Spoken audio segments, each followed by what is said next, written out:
Thanks, Kevin. Now, today is National Girls and Women in Sports Day, and what better way to acknowledge that than to be joined by two coaches of women's programs here up on the Hill. I'm joined by softball head coach Jen Lapicki and women's lacrosse head coach Amanda Belichick. Thank you guys for joining us. Thanks for having us. Thank you. Now, you both you have background in athletics.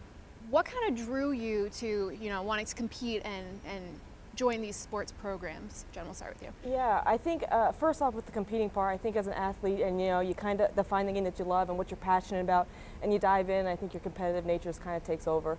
I think with staying with it, I think anytime you can have a leadership role and help inspire, impact lives of young women, it's really exciting, and you get to kind of find their ways to compete and kind of push them into roles that are hopefully prominent for them as they move forward as well. So certainly exciting to stay in college athletics.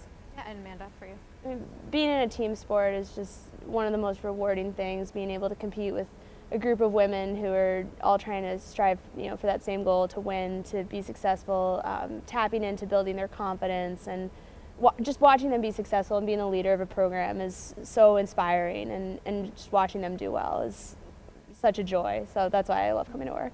Yeah, and both of you were athletes first before becoming coaches. What are some challenges that you've seen? You guys were part of the teams before, now you're leading the teams. And Amanda, we'll start with you. I mean, I think in any program, it's resources and what you have. And I think one of the great things that has happened along the way, and there's been great trailblazers in women's lacrosse and sports in general for women of, fighting for equal rights with men and getting those kind of resources, gear, travel, the things that you need to succeed. And I think just being in a program that has that we have what we need to be successful, and I think that's just really exciting, and happy to be part of it. Yeah, I think similarly to kind of echo, I think as women in athletics, right, you're always looking to find ways of what can we provide to continue to expand our sport, whether that's resources based or kind of whatever it might be. I think in our game too, right, it's how do we continue to gain national recognition to show how hard our women are working, what they're achieving, that they're competing in a level that is above and beyond, I think, maybe what might be expected. And I can say for softball, that has certainly expanded over the years, and the excitement that goes around our game is growing, which is certainly well-deserved for what our athletes are doing and what they're putting into it. So it's exciting to see where our game is going, especially with how hard our women are working. And in a place like this, what's provided and the support that's provided to our female athletes is certainly incredible. With the climate of sports today, it's almost like that gap, the gender gap is kind of closed, where girls are able to compete with guys. Do you think that there's just more opportunities now for girls, to be seen as, just as competitive, or, girls can be on little league teams, or, playing on a football team, or golfing together, do you think that there's just more opportunities, or do you think there really has been, more of a, okay, girls can compete too? Yeah, I think it's a combination of both. I think there's certainly a ton of opportunities that are provided. I think recognition that is provided for women is certainly increasing. The support that is provided for them is increasing as well. And I think on top of that, I think now it's understood that women can compete, right? It's part of who we are. It's something we should be respected for. And I think it makes young women and young girls excited to be a part of games, and they want to be a part of any sport that they're interested in. I think that opportunity is there for them now. And I think the support's growing for them in that field as well. I think there's so many talented female athletes out there, and being able to compete on big stages. You see softball, lacrosse on national television now, which I think is just, it's so empowering to be able to watch highlights. I was watching SportsCenter, seeing like top 10 plays from college women's games, and it's like those kinds of things I think are just so awesome, to just be able to have that recognition. And whether it's you or just another female in your sport, I think that's so exciting for everyone when those moments happen. And so it's just more and more frequently, which I think is incredible. Now, both of you are coaches in spring sports up here in the Northeast, and you never know what you're going to get for weather. Like the last few days are any indication, we went from negatives to 60s, so you have no idea. But Jen, you have the added benefit of being able to go down south to kind of train and get ready. And how do you think that helps prepare your girls? Oh, I think it's an incredible opportunity. I think it's the resources that we're providing and the ability that we're able to do that. It certainly prepares us for conference and for the remainder of season as well. I think on top of that, the facilities that we have here allow us to continue and stride from when our women get back in the fall all the way through. So certainly going south is fantastic. Certainly have the resources here as well to continue working really, really hard. Now, Amanda, lacrosse, you kind of play through everything. Yeah. So you guys open up this weekend, so who knows what we'll get for weather for that. But do you think that playing in that kind of weather helps, create that toughness too throughout the season? I I mean, I think you just got to be able to deal with adversity and whatever comes your way. So whether it's weather or, it's an injury or, I mean, there's any, you don't know. It's sports. That's why we play the game, right? You just don't know what's going to happen. So being able to deal with adversity in all aspects is part of the process, part of the game. But I agree with what Jen said. We're really fortunate up here at Holy Cross to have our indoor facility, and we plow our fields. We get outside as much as we can. So we're really lucky here.